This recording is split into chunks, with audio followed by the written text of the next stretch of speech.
Hello everyone, तो कैसे हैं आप लोग। आशा करते हैं कि सभी लोग मस्त होंगे। तो दोस्तों, आज के इस लेक्चर में हम डिस्कस करेंगे क्लास 11th का चैप्टर 9 जो कि है mechanical properties of solid. Okay, mechanical properties of solid. यहाँ पर आपको सॉलिड दिखाई दे रहा और दूसरा है मैकेनिकल प्रॉपर्टीज। ठीक है, इसे लगभग आपको आइडिया हो चुका होगा कि हमें पढ़ना क्या है। ठीक है, सॉलिड तो आप समझते होंगे कि सॉलिड क्या होता है, लिक्विड क्या होता है या फिर गैसेस क्या होते हैं। वैसे भी आपने पिछले कई सारे क्लासेस में पढ़े हैं। ठीक है, तो सॉलिड के बारे में जान चुके हो, लेकिन एक बार फिर से मैं आपकी जानकारी के लिए रिपीट करना चाहूंगा कि solid is a type of matter which have fixed shape, size and volume. ठीक है, आप सभी जानते हैं इस चीज़ को। और जो सॉलिड होता है, सॉलिड के पार्टिकल्स बहुत ही ज़्यादा क्लोजली पैक्ड होते हैं। क्लोजली पैक्ड होने का सेंस क्या है कि इनके पार्टिकल के बीच में इंटरमॉलिक्यूलर अट्रैक्शन बड़ा ही ज़्यादा होता है।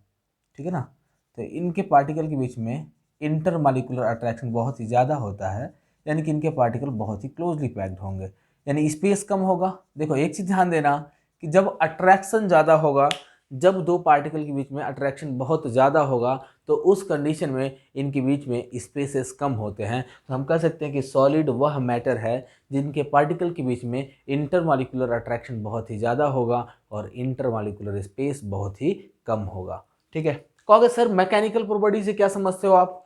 तो मैकेनिकल प्रॉपर्टीज की यदि हम बात करें तो सॉलिड के, आपने देखा होगा सॉलिड के शेप को हम चेंज कर सकते हैं। ठीक है, सॉलिड में हम स्ट्रेस ला सकते हैं, सॉलिड में हम स्ट्रेन ला सकते हैं। ठीक है, या फिर अगर हम बात करें रबर का, रबर आपने देखा होगा, रबर बैंड को हम स्ट्रेच कर सकते हैं, फिर से पहले के शेप में वापस जा सकता है। वो अपने बॉडी को, जो भी बॉडी है वो अपने शेप को रीगेन भी कर सकता है और नहीं भी कर सकता। कुछ ऐसे भी कैरेक्टरिस्टिक्स होते हैं। तो इन सारे टर्मिनोलॉजी के बारे में हमें पढ़ना है मैकेनिकल प्रॉपर्टीज में। ठीक है, तो चलिए देर ना करते हुए स्टार्ट करते हैं। अभी तक तो हम आपको बेसिक बता रहे थे कि बेसिक में सॉलिड क्या होता है, सॉलिड के इंटरमॉलिक्यूलर अट्रैक्शंस कैसे होते हैं, या स्पेस अगर देखा जाए तो इंटरमॉलिक्यूलर स्पेस कितना ज़्यादा होता है या कम होता है। तो लगभग आपको नॉर्मल सी बातें जो थी उनकी आइडिया हो चुकी हैं। ठीक है, एक चीज़ और बताऊं बच्चों कि जो हमारा जो भी कह सकते हो हमारे चारों तरफ ऑब्जेक्ट्स जो भी दिखाई देते हैं, उन ऑब्जेक्ट के दो नेचर हो सकते हैं। ठीक है, पहला तो या तो वो इलास्टिक हो सकता है और सेकंड कंडीशन है रिजिड। ठीक है, दो कंडीशन शो कर सकता है। पहला या तो वो इलास्टिक होगा या फिर वो रिजिड होगा। तीसरा एक और कंडीशन आता है इसके बीच का, इन दोनों के बीच का, इसको बोल सकते हो आप प्लास्टिक कैरेक्टर बोलते हैं। ठीक है, तो सबसे पहले हम देखते हैं कि इलास्टिक कैरेक्टर क्या होता है, what do you mean by elasticity, या इलास्टिक कैरेक्टर क्या होता है, इसको देखते हैं। अब जैसे सपोज कर लो कि कोई रबर बैंड है, रबर बैंड को यदि मैं ऐसे स्ट्रेच करता हूं तो वो फिर पहले के फॉर्म में वापस चला जाएगा। ठीक है, कोई भी रबर बैंड है, रबर बैंड को जब आप स्ट्रेच करोगे तो वो फिर पहले के फॉर्म में ऐसे वापस चला जाएगा। जैसे ही आप डिफॉर्मिंग फोर्स को रिमूव करोगे तो उसके अंदर एक रीस्टोरिंग फोर्स जनरेट हो जाता है, और due to that restoring force जो रबर बैंड है वो अपने शेप को रीगेन करना चाहता है। ठीक है, तो ऐसे बॉडीज को हम बोलते हैं इलास्टिक बॉडी। मीन्स यह हुआ कि अगर हम किसी बॉडी पर कुछ फोर्स अप्लाई करते हैं और फोर्स अप्लाई करने से उस बॉडी का शेप चेंज हो जाता है, लेकिन जैसे ही हम डिफॉर्मिंग फोर्स को रिमूव करें वो बॉडी फिर से अपने पहले के पोजीशन में वापस चली जाती है। तो उस कंडीशन में हम कहेंगे कि सॉरी, कि हम कहेंगे उस बॉडी को हम कहते हैं कि वह बॉडी एक इलास्टिक बॉडी होती है। ठीक है, अब जैसे सपोज कर लो कि रबर बैंड है, इतना इसका लेंथ है, हमने क्या किया, इस रबर बैंड को किसी एक जगह से फिक्स्ड कर दिया और हमने इसको स्ट्रेच कर दिया। ठीक है, तो हम जब स्ट्रेच कर रहे हैं इसको तो इसके लेंथ में कुछ चेंजिंग आ गई। पहले का लेंथ L1 था और अभी इसका लेंथ कितना हो गया बच्चों, L2 हो गया है। लेकिन जैसे ही मैं इस फोर्स को रिमूव करूंगा, यानी कि जो फोर्स हमने लगाया है इधर, इस फोर्स को जैसे ही मैं रिमूव करूंगा तो ये जो रबर बैंड है वो फिर पहले के शेप में वापस आ जाएगा, यानी कि फिर अपने मीन पोजीशन पे वापस आ जाएगा। तो यह कंडीशन जो है इलास्टिक नेचर को दर्शाता है। ठीक है, दूसरा मैं बताता हूँ आपको, प्लास्टिक बिहेवियर एक होता है। तो प्लास्टिक बिहेवियर किसको कहते हैं, आपने देखा होगा कि कुछ ऐसे भी मटेरियल्स होते हैं जिनके शेप को यदि हम चेंज करें तो बड़ा ही इजीली चेंज हो जाएगा, लेकिन वो फिर पहले के फॉर्म में वापस नहीं जाता है। ठीक है, जैसे मैं पॉलीथीन की ही बात करूँ, पॉलीथीन है, पॉलीथीन को लेकर अगर तुम स्ट्रेच करते हो तो आसानी से इजीली स्ट्रेच हो जाएगा, लेकिन अगर आप डिफॉर्मिंग फोर्स को रिमूव करते हैं तो वो फिर पॉलीथीन अपने पहले के शेप में वापस नहीं जाता। ठीक है, तो ऐसे मटेरियल को हम बोलते हैं प्लास्टिक बॉडी बोलते हैं, और इस फेनोमेना को या इस प्रॉपर्टी को हम बोलते हैं प्लास्टिसिटी। ओके, नेक्स्ट है रिजिड बॉडी। रिजिड बॉडी देखो क्या है, अनफ्लेक्सिबल या कह सकते हो unbending material is called rigid body. ठीक है, मतलब इसके नेम से ही क्लियर है कि वह बॉडी जो मुड़े ना। ठीक है, या ऐसे कह सकते हो कि एक ऐसी बॉडी जिसके रिलेटिव किसी भी दो पॉइंट के बीच का, मान लेते कि ये हमने पहला पॉइंट ले लिया, पॉइंट ए हमने मान लिया, और दूसरा पॉइंट ले लिया बी। ठीक है, हमने क्या किया, एक रिजिड बॉडी लिया हुआ, ये क्या है, एक रिजिड बॉडी है, रिजिड बॉडी ले लिया हमने। ठीक है, हमने क्या किया, यहाँ पर दो पॉइंट कर दिया इस रिजिड बॉडी पर, तो इन दो पॉइंट के बीच का जो रिलेटिव डिस्टेंस है वो कभी भी चेंज नहीं होगा। ठीक है, रिजिड बॉडी का मतलब क्या है कि अगर हम डिफॉर्मिंग फोर्स लगाएंगे तो इनके बीच के पार्टिकल के बीच के कह सकते हो जो रिलेटिव डिस्टेंसेस होंगे वो चेंज नहीं होते, सो इसको हम बोलते हैं रिजिड बॉडी। ठीक है, मतलब यह हुआ कि ये टूट सकता है लेकिन दो पॉइंट के बीच की जो दूरी है वो कभी कम या ज़्यादा नहीं हो सकती। ठीक है, अब कहोगे कि सर ह्यूमन बीइंग रिजिड होता है कि नहीं होता, हम लोग रिजिड हैं कि नहीं है। ठीक है, तो सिंपल सी बात है, अगर तुम्हें देखना है कि तुम्हारी बॉडी रिजिड है या नहीं है तो सिंपली अपने बॉडी में कहीं पे भी दो डॉट करके देखो। मान लो हमने एक डॉट यहाँ पे कर दिया, दूसरा डॉट हमने यहाँ पे कर दिया, दो डॉट हमने किया है, एक इस हैंड पे एक इस हैंड पे। मैं हैंड को आसानी से ईजिली दूर या पास कर सकता हूँ।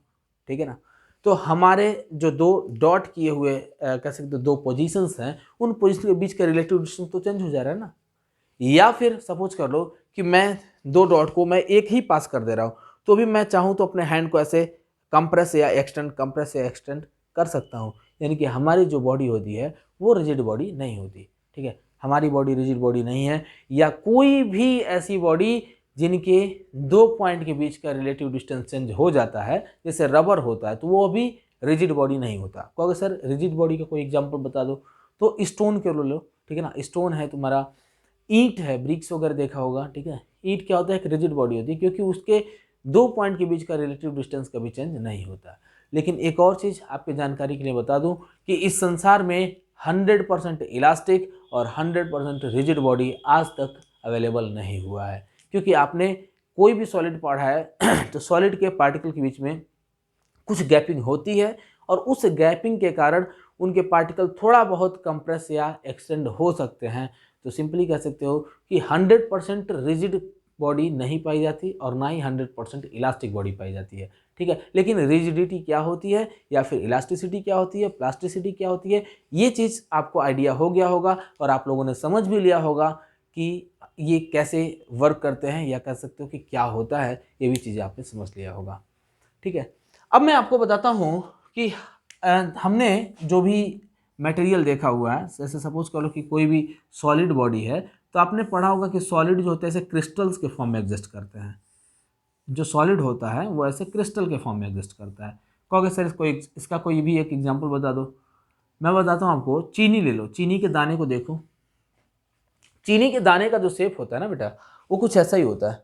ठीक, वहाँ पर ऐसा कोई शेप बनाने वाला कोई मशीन नहीं है जिसने चीनी के दाने का शेप ऐसा क्यूबिकल या कह सकते हो क्यूबाइडल शेप कर दिया है, ऐसा नहीं होता है। ठीक है ना, वहाँ पर जो चीनी बनती है, जैसे कह सकते हो शुगर मिल में जो भी चीनी बनती है, तो उसका शेप बनाने वाला कोई मशीन नहीं होता, वो खुद से अपने उस शेप को रिगेन करता है।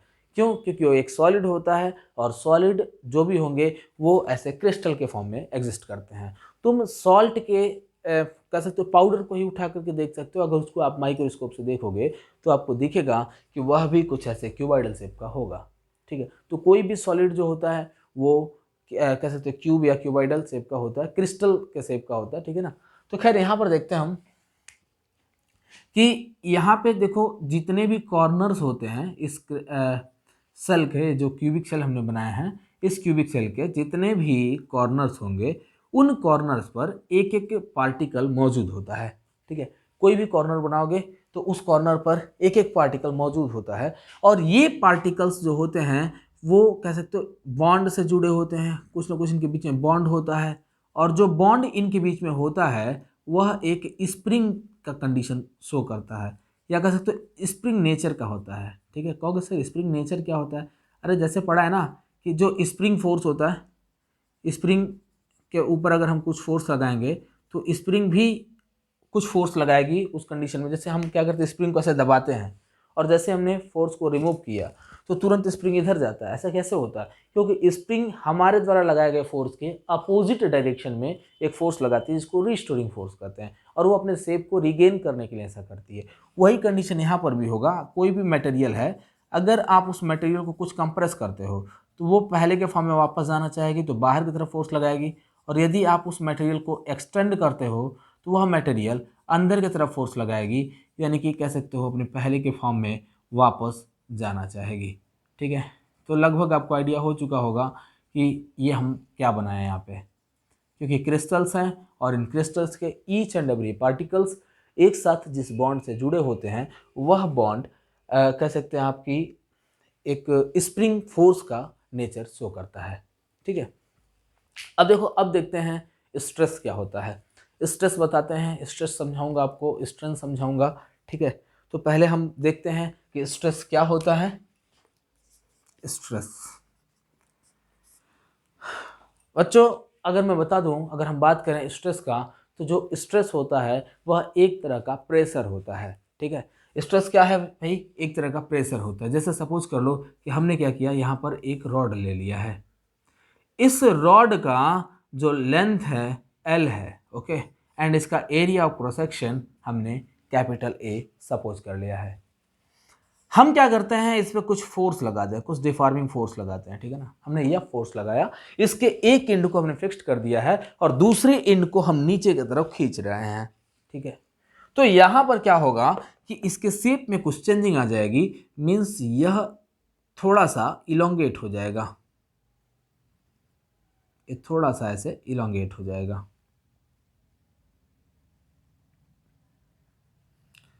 पहले का लेंथ L1 मान लेते हैं, तो दूसरा लेंथ हो जाएगा L2। ठीक है, तो अगर मैं तुमसे पूछूं कि यह लेंथ कितना होगा, तो बोलोगे सर L2 माइनस L1, जिसको हम डेल्टा L लिख सकते हैं। ठीक है, तो हमने जो फोर्स लगाया, यह फोर्स लगाया है, और जो area of cross section given था वह area of cross section capital A है। तो इस कंडीशन में स्ट्रेस बराबर हो जाएगा, स्ट्रेस बराबर होगा applied force per unit area. Okay, तो यहाँ पर आपने देखा कि स्ट्रेस क्या है। स्ट्रेस जनरली एक तरह का प्रेशर होता है। ठीक है, क्योंकि देखो यही फार्मूला प्रेशर का भी होता है, फोर्स पर यूनिट एरिया ही हम प्रेशर को भी बोलते हैं, और यहाँ पर स्ट्रेस की वैल्यू भी हम यही कह रहे हैं, applied force per unit area is called stress. ठीक है, अगर तुम दोनों का डायमेंशनल फार्मूला बनाओगे ना, तो डायमेंशनल फार्मूला भी दोनों का सेम आएगा, यानी प्रेशर और स्ट्रेस दोनों का डायमेंशनल फार्मूला बिल्कुल सेम आएगा। करके देख लो ना, ऐसे मुंह से क्या कहना, खुद करके देखते हैं इसे। फोर्स का क्या हो जाएगा, mL T पे पावर -2, और एरिया का क्या होता है बच्चों, L²। और जब इस पूरे को सॉल्व करोगे तो तुम्हें मिल जाएगा mL पे पावर -1 T पे पावर -2। ओके, तो और हम जानते हैं प्रेशर का भी यही होता है। तो चलिए आगे बढ़ते हैं। जो स्ट्रेस होता है, स्ट्रेस जनरली 3 तरह का होता है। ठीक है, स्ट्रेस जनरली 3 तरह का होता है। जैसे यहाँ पे लिखते हैं, स्ट्रेस देखो कितने प्रकार का होता है जी, 3 प्रकार का होता है। पहला होता है लॉन्गिट्यूडनल स्ट्रेस, लॉन्गिट्यूडनल स्ट्रेस। दूसरा होता है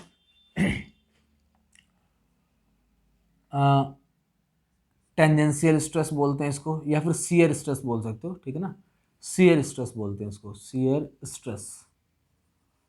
तीसरा होता है वॉल्यूमेट्रिक स्ट्रेस, या फिर बल्क स्ट्रेस ही बोलते हैं इसको, या हाइड्रोलिक स्ट्रेस भी बोलते हैं। ठीक है ना, तो चलो मैं इसका नाम लिख देता हूँ, बल्क स्ट्रेस। नेम से बेटा कुछ क्लियर हो रहा होगा, लॉन्गिट्यूडिनल स्ट्रेस। ठीक है, अच्छा एक चीज़ और एक बता देता हूँ, जो लॉन्गिट्यूडिनल स्ट्रेस होता है, देखो बेसिकली 2 टाइप का होता है, तो उसका भी नाम मैं यहाँ पे लिख दे रहा हूँ। एक होता है एक्सटेंशन कह सकते हो, एक होता है एक्सटेंशन, नॉर्मल एक्सटेंशन बोलते हैं इसको। ठीक है ना, नॉर्मल एक्सटेंशन, और दूसरा होता है कंप्रेशन। ओके, दूसरा है कंप्रेशन। तो आपने देखा कि जो लॉन्गिट्यूडिनल स्ट्रेस है ये 2 तरह का होता है, एक है नॉर्मल एक्सटेंशन और दूसरा है कंप्रेशन। तो पहले हम समझते हैं कि लॉन्गिट्यूडिनल स्ट्रेस क्या होता है, उसके बाद में हम इसके टाइप को समझेंगे। ठीक है, तो पहले मैं तुम्हें बताऊं, लॉन्गिट्यूडिनल स्ट्रेस किसी रॉड पर लगता है, किसी ऐसे रॉड पर लगेगा जिसका एरिया ऑफ क्रॉस सेक्शन उसके लेंथ के कंपेरिजन में बड़ा ही कम होता है। ठीक है, अगर मान लो बहुत ही पतला सा कोई रॉड है और उस पर हम कुछ फोर्स अप्लाई करते हैं। जैसे मान लो यहीं पर जो हमने कंडीशन लिया हुआ था, इसी फिगर के अकॉर्डिंग मैं तुम्हें समझाता हूँ। सपोज कर लो कि यहाँ पर हमने यल लेंथ का कोई रॉड ले रखा है, मान लेते हैं कि इसका लेंथ एल है। ओके, हमने इस पर कुछ फोर्स एफ लगाया and due to applying some force its area has been changed. Okay, और जब एरिया नहीं चेंज होगा, इसका its shape will be changed, ठीक है ना। एरिया तो वही रहेगा, अभी एरिया में चेंजिंग आएगी लेकिन बहुत ही माइनर चेंजिंग आएगी, और कैसे चेंजिंग आएगी वो मैं आपको बताऊंगा, कैसे तो अगले वीडियो में मैं उसे एक्सप्लेन करूंगा, क्योंकि वहाँ पर लेटरल स्ट्रेन आएगा, तो वो सब कॉन्सेप्ट मैं आगे बताऊंगा। अभी फिलहाल लेंथ को लेकर के समझते हैं, क्योंकि हमें स्ट्रेस समझना है। तो कह सकते हो यहाँ पर लेंथ में कुछ बदलाव आएगा, पहले लेंथ यल है, अभी लेंथ कितना हो जाएगा, डेल्टा एल। ओके, तो इस कंडीशन में कह सकते हो कि जो स्ट्रेस यहाँ पर वर्क कर रहा होगा, उस स्ट्रेस को हम बोलते हैं longitudinal stress, longitudinal stress. Okay, यानी कि जब किसी थिन रॉड के शेप को चेंज करने के लिए हम कुछ फोर्स अप्लाई करेंगे, तो उस कह सकते उस रॉड पर लगाया गया force per unit area of that rod, उसे हम बोलेंगे लॉन्गिट्यूडिनल स्ट्रेस। लेकिन कौन सा एरिया होगा बच्चों, क्रॉस सेक्शनल एरिया होगा, ये चीज ध्यान रखना, ठीक है। तो यहाँ पे मिल जाएगा तुम्हें force per unit area. Okay, अब देखो अभी यहाँ पर भी देखते हैं, एक है तुम्हारा नॉर्मल स्ट्रेस या नॉर्मल एक्सटेंशन कह सकते हैं, और दूसरा होता है कंप्रेशन। ओके, तो नॉर्मल एक्सटेंशन देखो क्या होता है, अगर यहाँ पर देखो ये जो कंडीशन हमने यहाँ पे बनाया हुआ है, ये कंडीशन एक्सटेंशन को रिप्रेजेंट करता है, ठीक है, क्योंकि देखो यहाँ पर जो रॉड है उस रॉड का लेंथ बढ़ गया है। ओके, और जब रॉड का लेंथ बढ़ जाएगा तो यहाँ पर एक्सटेंशन होगा। यदि कंडीशन ऐसा होता है कि हमने क्या किया, ये रॉड लिया था और इस रॉड पर जो फोर्स है वो हमने अपवर्ड डायरेक्शन में लगा दिया, ऐसे इस रॉड का क्रॉस सेक्शनल एरिया ए है। ओके, तो जब हम फोर्स अपवर्ड डायरेक्शन में लगाएंगे तो कुछ होगा यूं कि इसका जो शेप है, शेप तो वही रहेगा, मतलब हल्का सा कह सकते हो ये वो हो जाएगा, कंप्रेस हो जाएगा, ठीक है। कंप्रेस होने का मतलब क्या है कि due to applying this force इसका जो लेंथ है, लेंथ कुछ कम हो जाएगा। यह लेंथ है एल, तो इसमें कुछ चेंजिंग आ जाएगी, यानी कि यह लेंथ कितना होगा, एल माइनस डेल एल, ये हो जाएगा, ठीक है। तो चेंजिंग कितना आया, डेल्टा एल का चेंजिंग आया है, और डेल्टा एल का वैल्यू डिक्रीज हुआ है, ठीक है। और जब वैल्यू डिक्रीज होगा मतलब कंप्रेशन हो रहा है वहां पे, तो यहां पर जो स्ट्रेस होगा उस स्ट्रेस को बोलेंगे कंप्रेशन। ओके, तो इतना तो क्लियर हो गया होगा बच्चों, लगभग सभी लोग समझ गए होंगे कि एक्सटेंशन और कंप्रेशन क्या होता है। ओके, आइए देखते हैं, नेक्स्ट है हमारा शियर स्ट्रेस। शियर स्ट्रेस को समझते हैं। हमने क्या किया, यहां पर एक क्यूब ले रखा है, एक क्यूब ले लिया हमने ऐसे,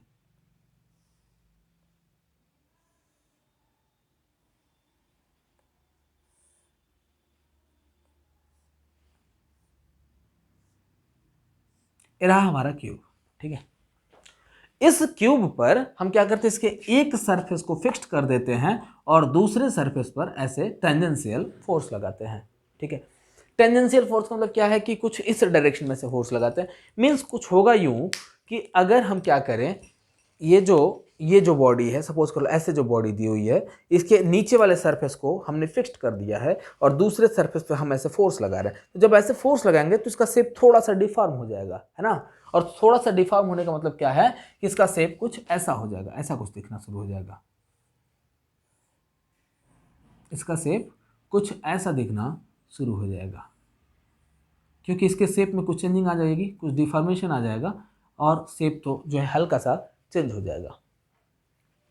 तो इधर जो फोर्स लगा था वह फोर्स एफ है, और हमने माना कि इसके एक सरफेस का क्रॉस सेक्शनल एरिया ए है।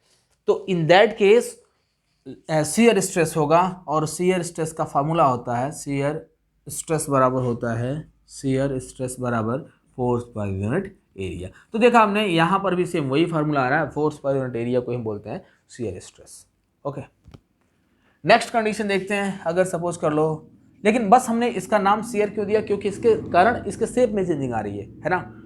और यहाँ पे नेक्स्ट है हमारा बल्क स्ट्रेस।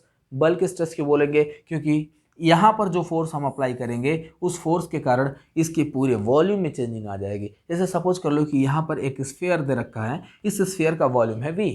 ओके, हमने क्या किया, चारों तरफ से इस पर एफ फोर्स लगाया, चारों तरफ से बाहर की तरफ एफ फोर्स लगाया है ना। ये देखो चारों तरफ से बाहर की तरफ हमने एफ फोर्स लगाया है। And due to applying this force F, total force resultant force हमने माना एफ, और इस फोर्स को लगाने पर इसके वॉल्यूम में कुछ चेंजिंग आ जाएगी, यानी कि इसका वॉल्यूम कुछ इंक्रीज कर जाएगा, है ना। इसका वॉल्यूम कुछ इंक्रीज कर गया। पहले इसका वॉल्यूम v था और अभी इसका volume v plus delta v हो गया है, मीन्स इस वॉल्यूम में चेंजिंग v डेल्टा v का चेंजिंग आया है ना। कह सकते हो इसका कुछ सरफेस एरिया भी होगा। तो यहाँ पर बल्क स्ट्रेस होगा, क्योंकि इस फोर्स के कारण, लगाया गया फोर्स के कारण इस पूरे मटेरियल के वॉल्यूम में चेंजिंग आ रही है, इसलिए इसको बल्क स्ट्रेस बोलते हैं। और बल्क स्ट्रेस बराबर होता है फोर्स पर यूनिट एरिया, ठीक है। यहाँ पर भी इस पर लगाया गया फोर्स पर यूनिट एरिया को ही हम बोलते हैं बल्क स्ट्रेस, ठीक है। तो लगभग आपने समझ लिया होगा कि स्ट्रेस क्या होता है, स्ट्रेस कितने प्रकार का होता है। तो जल्दी से अगर कुछ लगे कि हमें नोट करना चाहिए तो उसे नोट कर लो, या फिर स्क्रीनशॉट ले लो। मैं वीडियो को पॉज करके इसे इरेज करूँगा, क्योंकि हमें जगह की कमी पड़ चुकी है। चलो इधर कुछ पोर्शन है, यहाँ पे मैं समझा देता हूँ आपको, स्ट्रेन समझा देता हूँ, क्योंकि आज स्ट्रेन के बाद ही मैं हो सकता है कि इस वीडियो को यहीं पर रोक दूँ, ठीक है, क्योंकि समय थोड़ा कम है। तो आइए देखते हैं स्ट्रेन क्या होता है। स्ट्रेन, स्ट्रेन बोले तो the change in configuration, the change in configuration upon original configuration, original configuration, इसको मिटाते हैं। अच्छा जी, देखना इधर, इधर हमने लिखा स्ट्रेन क्या होता है। Strain is nothing but it is the ratio of change in configuration with respect to the original configuration, ठीक है। कॉन्फ़िगरेशन क्यों कहा, बिकॉज यहाँ पर लेंथ भी हो सकता है, एरिया भी हो सकता है, एंड वॉल्यूम भी हो सकता है, तीनों ही कंडीशन हो सकता है, इसलिए हमने कॉन्फ़िगरेशन कहा है। अकॉर्डिंग टू द सिचुएशन, अगर लेंथ है तो हम लेंथ रखेंगे, लेंथ की वैल्यू रखेंगे। अगर वॉल्यूम में चेंजिंग आएगी तो हम वॉल्यूम की वैल्यू रखेंगे, और कह सकते हो एरिया में चेंजिंग आती तो हम एरिया का, या शेप में चेंजिंग आएगी तो हम उसके शेप के अकॉर्डिंग, यानी कि थीटा रख करके हम स्ट्रेन को फाइंड करेंगे, ठीक है। तो अभी पहले देखते हैं स्ट्रेन। मैंने बताया कि the change in configuration upon original configuration. इसको समझाने के लिए मैं यहाँ पर जितने भी डायग्राम बनाया था, इन्हीं डायग्राम्स की हेल्प से आपको समझा दूंगा कि कैसे हम स्ट्रेन की वैल्यू को फाइंड करते हैं। तो जैसे हमने पहला कंडीशन जो बताया था, लॉन्गिट्यूडनल स्ट्रेस बताया था, वैसे ही इसमें लॉन्गिट्यूडनल स्ट्रेन होता है ना। लॉन्गिट्यूडनल स्ट्रेस जैसे हमने इधर बताया था, वैसे ही क्या होता है, लॉन्गिट्यूडनल स्ट्रेन होता है। तो यहाँ पे सबसे पहला मैं लिखता हूँ लॉन्गिट्यूडनल स्ट्रेन, लॉन्गिट्यूडनल स्ट्रेन, ठीक है ना।